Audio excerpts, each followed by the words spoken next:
Hello and welcome back to Shadow Phoenix. I'm Dory. I wanted to do in the Power series, Taking Back Your Power, a quick video on defining what power is.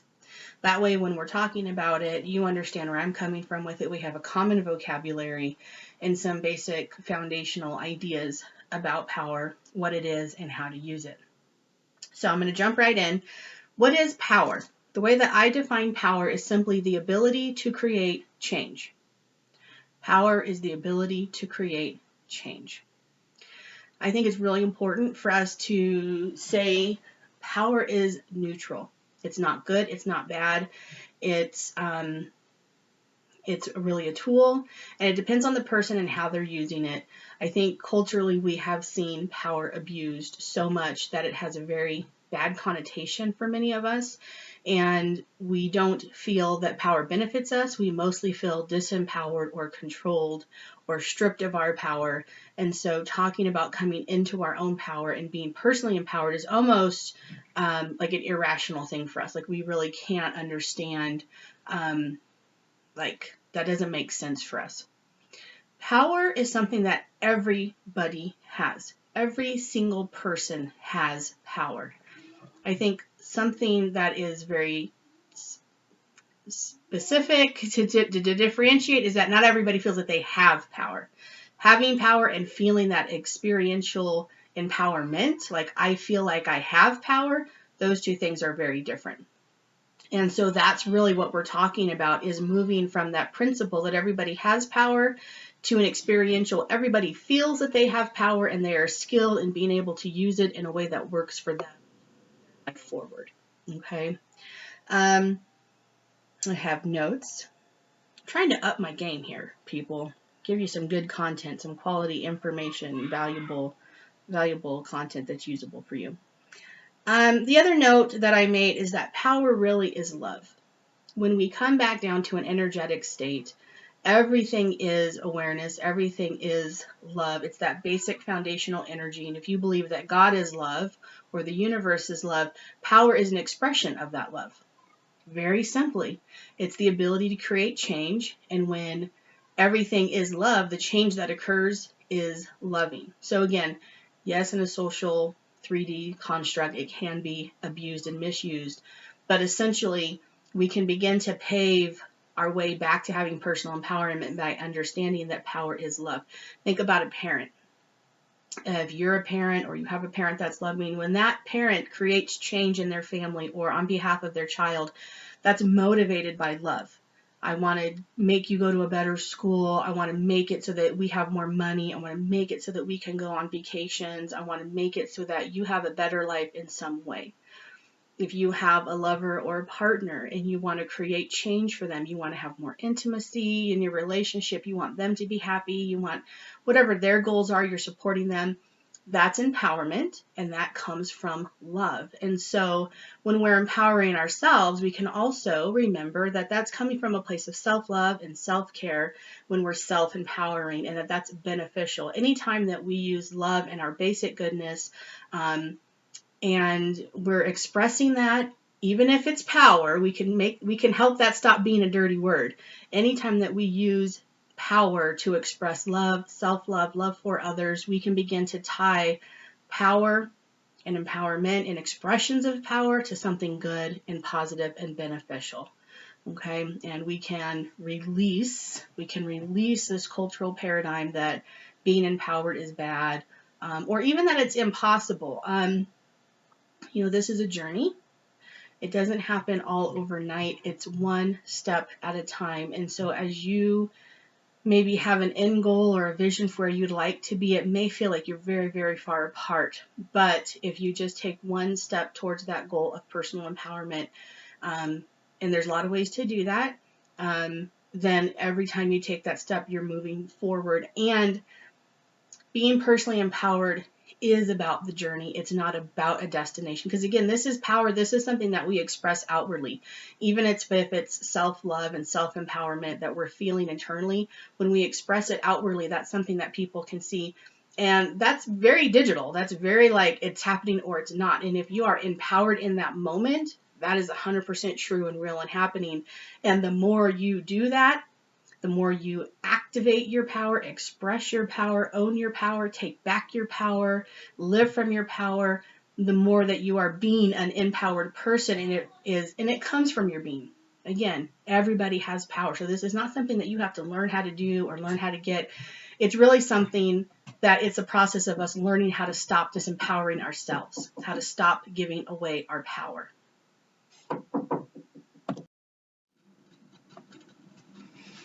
Thanks for pausing with me.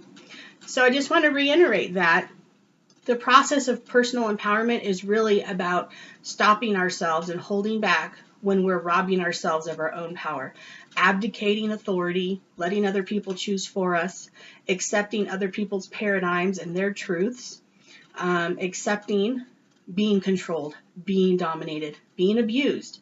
So you are already fully empowered. Your power within you is completely and fully engaged and present and full and whole, and it knows what to do. What happens is that we stop it. That's from socialization.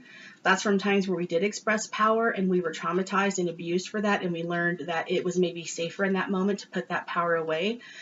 There's some really rational, valid reasons why people become disempowered and begin to walk down that path. But those things can be healed. Those things can be changed, and you have power, and all you need to do is to begin to let that power flow naturally for you. It will feel unnatural at first, but it will become more and more of a comfortable experience and something that you begin to expect.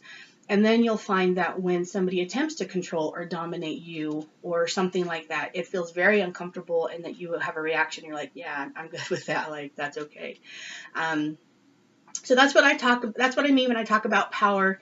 When I'm talking about personal empowerment, I'm talking about the individual.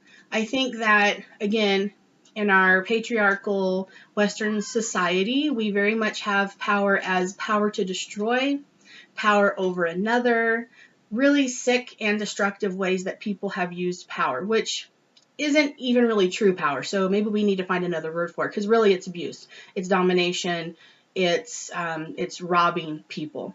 True power is something that you have in yourself, for yourself, and that it's its own reward. It's never about, I'm going to express power so I can get something from somebody else. It's about self-actualization. And there's one great key. I believe Martin Luther King Jr. had this quote, but like, power is taken. It's not given. Nobody's going to come up to you and say, hey, take your power back. Like, you do it. It's very rare. Most of the times we have to go out and grab it. And so I want to encourage you that there is a little bit of spark. You have to be on this journey to be on this journey. It's not something that you can hear that you should do from somebody else. If this isn't resonating for you, you probably haven't made it 8 minutes into the video. But if you do have that spark, this is me telling you, yes, you have permission to go take back that power. Yes, this is what this journey looks like. Yes, go do it. You're worth it. You deserve it. You've earned it. Not because of anything that you've done, but by nature that you are a human being on this planet, and everybody that comes here has power and has the right to use it. And that's a journey that you can walk for as long as you want to. It's a journey that you can walk out and you can develop for yourself for as much as you want to. So I'm going to say, talking about skills, I love talking about skills. There's, let's say, 3 things that you can do anywhere where you are on the journey of empowerment, self-empowerment, taking back your power. The first is going to be to notice when you're in power and what that feels like, and to notice when you're not empowered and what that feels like. It's going to feel generally bad when you're not empowered. And for me, what has happened is that I have noticed that when I'm not empowered, I've given something away. I've abdicated. I've maybe made a bad trade, that I'm giving away my power in exchange for something different. Now, I want to make a note here. There are times when we make agreements with people. So let's say I have a job, and in agreement, I agree to trade 8 hours of my day for a paycheck and to do work and to have supports and oversight from my boss. So in some sense, that may appear to be that I'm losing freedom, but it's a trade that I'm willingly agreeing to be involved in and participating in. That's different than somebody coming in and stripping it from you or trying to force your hand. So sometimes you will be in situations where you will feel hampered or you will feel like you have given away power. And there's a lot of nuance to that. So if you're feeling that way, pay attention to it. But there is nuance there. So understand that sometimes we make agreements. Sometimes we grow out of agreements that we have made in the past. And sometimes it's time for us to update that contract. So that's a thing that happens too sometimes. But suffice it to say that for now, notice when you're empowered and what that feels like in your body, how you feel emotionally, what happened, what was said, what was not said, what was done, what was not done, who did it. And then notice when you're disempowered, if you're giving away power, if somebody's attempting to come and take it from you. And the other two things are with your mouth, with your throat chakra. And A is just open your mouth and speak your truth. So I had a limiting belief for a long time that thought that to speak my truth was going to make me a target, or that I had to have like this really great argument like a lawyer in a courtroom, and I had to have some eloquent thing, or I had to be very angry. I had to have like this power to be able to like make my truth like hit and land. None of those things are true. And I have noticed sometimes speaking my truth comes from a very private, precious place inside my heart where I'm sharing something that's very dear to me. Sometimes speaking my truth is just sharing the facts of a situation with somebody when I could have just easily kept quiet. So what this looks like is I had a situation with my boss this week, and I didn't attempt to make anything happen, but I shared my concerns. I shared what I would like to see a certain situation go in a certain direction. And in response to me just opening my mouth and just sharing my opinion, my observations, and what I need, then she actually came back with a decision that was beneficial to me, and I think would not have happened had I not shared my truth. So again, sometimes it can be this very spiritual, like soul-rending truth that I need to speak. Sometimes it's just open your mouth and ask for help. Open your mouth and speak your truth. Share facts, state your opinions, say what you're seeing. Say, I have observed X, Y, and Z. So sometimes opening your mouth and speaking your truth is very simple, very surfacey kind of a thing that can be very empowering. It was empowering me to see, hey, I can create change by speaking my truth. I didn't make her change. It was a decision she made, but I spoke my truth, and that created change in my life. Okay, so again, it was a willing trade of empowerment. It wasn't somebody coming in and dominating. Neither her nor I were attempting to dominating or control a situation. It was everybody was making empowered decisions for themselves. Thanks for pausing with me again. Lastly, the third tip that I have as a skill to be able to use to be empowered and take back your power is the opposite, which is be silent.